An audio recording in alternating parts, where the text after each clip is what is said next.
Good morning students, this is Harveer, your English teacher. I hope you people are doing well. Students, in order to keep yourself and your family safe, you must wash your hands frequently. And here's a short video clip on how to wash your hands. Wet your hands with water. Apply soap, rub your hands palm to palm and wash the backs of both hands and in between your fingers. Then palm to palm with fingers interlocked. Clasp your hands together and rub. And then clean around the thumbs too. Rub your fingertips in the palms of your hands and finish off with the wrists. Rinse your hands really well with water and dry them thoroughly with a paper towel. Use the towel to turn off the tap. Your hands are now clean. So, I hope you will implement this in your daily life to keep you and your family safe from coronavirus. Students, in last video, we learned how to draft formal invitations and replies. And today we are going to do informal invitations and their replies. So, this comes under your writing skills and will carry 4 marks. You already know that invitations are of 2 types, that is formal invitations and informal invitations. Formal invitations are further divided into 2 parts. First is card form, that is drafted for ordinary guests, and the second one is drafted in letter form when we wish to invite some chief guest on function, etc. Now the question that arises here is, what is an informal invitation? As the name suggests, informal invitations are sent out to invite people on informal occasions such as dinner parties, housewarming parties, social gatherings, and informal get-togethers, etc. Informal invitations are usually sent to close friends or colleagues. As they are less formal, simple, and direct, informal language is used for writing these invitations. We can use the first person pronouns, that is I and we, to show informality. Informal invitations are written in letter form, and these are just written like informal letters. Now let us see the format of informal invitation. Just like an informal letter, in informal invitation, receiver's address and subject are not written.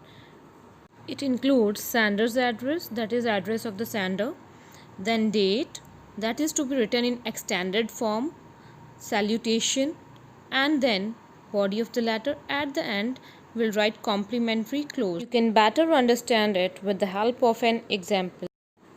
Question is, Mr. and Mrs. G. Joseph of 27, the Apple Tree Orchard, Kottayam, have decided to have a party on the occasion of the 21st birthday of their son Vineet. Write the invitation giving details of the date, time, and venue. Do not exceed 50 words. Now let us see how to draft an invitation to this question. See, here first of all sender's address is written, then date, salutation, then occasion is written in the content, and time, date, and venue is also written in the content. Subscription is written at the end. So this way we can draft this informal invitation.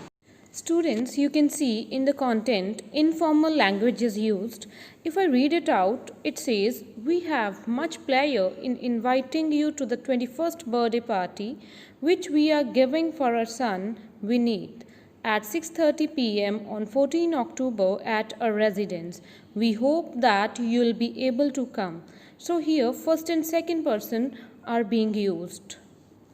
Students, keep it in mind that whenever you draft any of the letter invitation, you have to mention occasion, time, date, and venue in the content. Now, if we talk about replies, it is mere good manners to reply to an invitation whether you accept the invitation or not. Just as informal invitations are written in letter form, informal replies are also written in letter form. If we talk about types, replies to informal invitations are also of 2 types. First of all is reply of acceptance, and the second one is reply of refusal. When you write a reply, leave a note of thanks for inviting you. Express your regret in case you are unable to accept the invitation. Do remember to include greetings like best wishes in case you are declining the invitation. Now, to understand it better, let us see the examples of accepting the invitation and declining the invitation. So, first of all, accepting the invitation. The question is Mr. and Mrs. G. Joseph of 27, the Apple Tree Orchard, Kottayam, invited their neighbor Priyanka to a party on the occasion of 21st birthday of their son Vineet. Write a reply to the invitation on behalf of Priyanka accepting the invitation to the party. Do not exceed 50 words. Let's see how to draft acceptance reply to this question. See, here we are following the same format that we follow for drafting informal invitation letter. So, what we have to write? First sender's address, then date, then salutation. And in content, first of all, you have to acknowledge the invitation. Then you have to state whether you're accepting the invitation or declining the invitation. At the end, subscription is there. If I read the content, it says, "Thank you for your kind invitation to the birthday party of your son Vinny. I shall be delighted to attend the party. My best wishes to Vinny." Now let's understand refusal reply to the invitation with the help of a sample.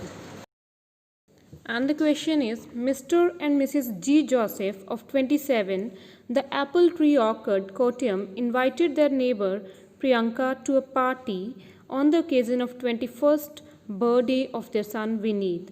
Write a reply to the invitation on behalf of Priyanka expressing her inability to attend the party.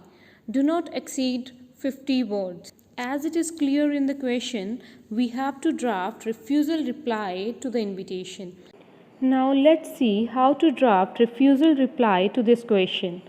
Just like an acceptance reply to the invitation, we must follow the same format of informal letter invitation.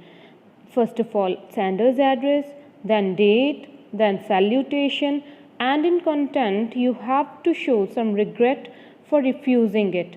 Keep in mind to state the valid reason for refusing the invitation. Your language should be warm and polite, and don't forget to write your best wishes. I hope by now you have learned how to draft formal and informal invitations and replies to the formal and informal invitations.